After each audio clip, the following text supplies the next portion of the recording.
Di malam gelap aku termenung, api di jiwa terus menyembur. Bukan dari kayu, bukan dari bara, yang menyala dari luka. Langit sore di atas bandara Kuala Lumpur mulai menghitam perlahan. Pesawat dari Jakarta mendarat dengan lembut, dan dari dalamnya keluar seorang lelaki muda dengan ransel lusuh di punggung. Namanya Arman. Usianya 25, tubuh kurus, mata cekung tapi menyimpan api yang tak padam. Ia melanggeng ke ruang kedatangan dengan melihat papan petunjuk yang ada di area kedatangan. Di saku bajunya terselip secari kertas yang sudah lecek, gambar sebuah rumah kayu sederhana dengan rak-rak buku kecil di dalamnya. Itulah mimpinya, mimpi yang terlalu sering ditertawakan orang-orang di kampungnya. Rumah baca, ujar Pak D-nya beberapa bulan lalu sambil menyipitkan mata.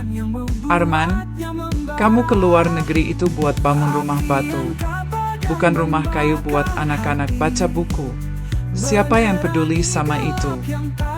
Arman hanya diam waktu itu. Tapi di dadanya ada suara yang terus menguat.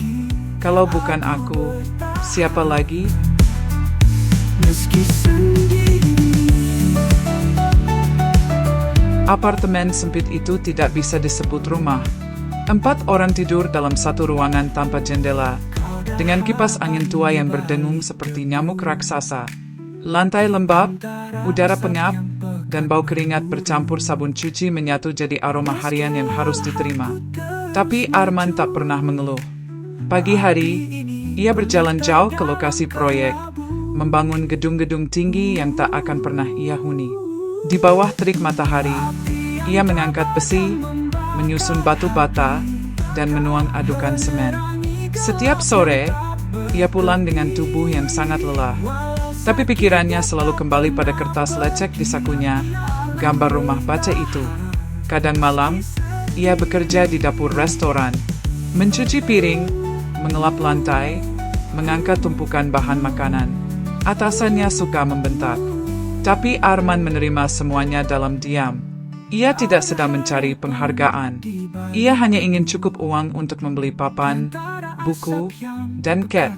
Ia punya buku catatan kecil, satu-satunya harta yang ia jaga seperti emas. Di dalamnya, ia tulis setiap rencana, ukuran ruangan, harga kayu bekas, jumlah rak buku yang bisa dibuat dari 2 papan panjang.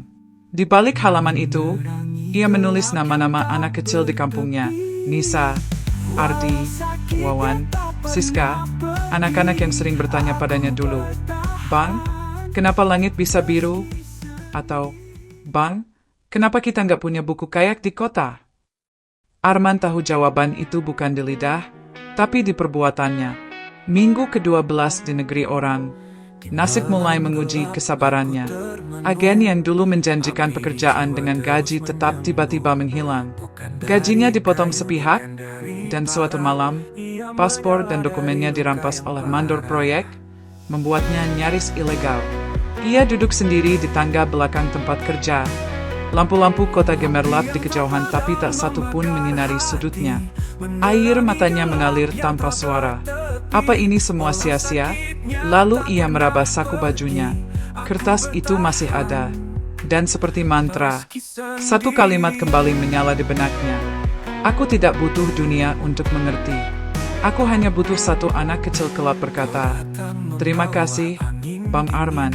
tapi tak mampu padamkan api ini. Setiap langkah. Telepon itu datang saat langit Kuala Lumpur baru saja menggantungkan malamnya.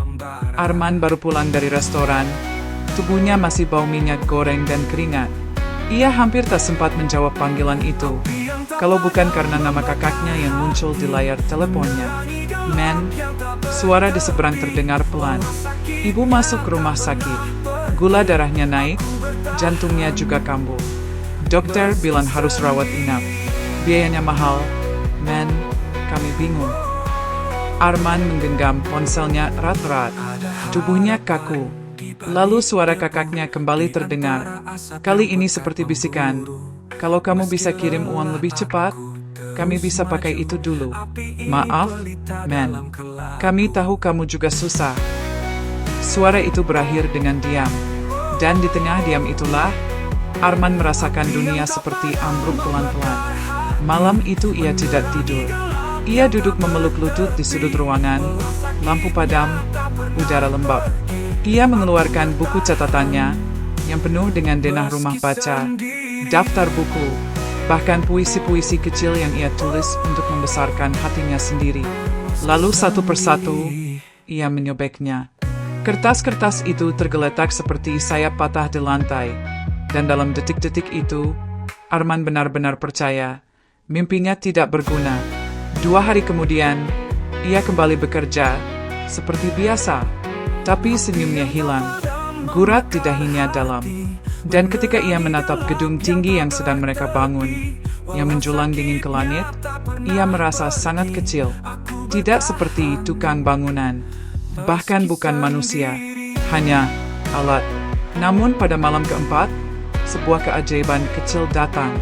Di kantin proyek, seorang rekan kerjanya, Rio, sesama migran dari Kendal, menyodorkan satu paket plastik padanya.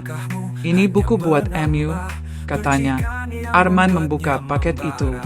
Di dalamnya, buku bekas, cerita anak dunia, dengan sampul sudah robek. Di pojok kanan, ada coretan tangan. Untuk rumah bacamu, men. Dari yang percaya kau bisa. Air mata Arman pecah. Bukan karena buku itu, tapi karena ia sadar, mimpinya mungkin tampak kecil, tapi tidak sendirian. Di akhir bagian ini, Arman mulai menata ulang tekadnya. Buku-buku yang sempat ia anggap tak berarti kini kembali menjadi nyala kecil yang menghangatkan jiwanya. Meski lelah aku terus maju, api ini pelita dalam kelabu.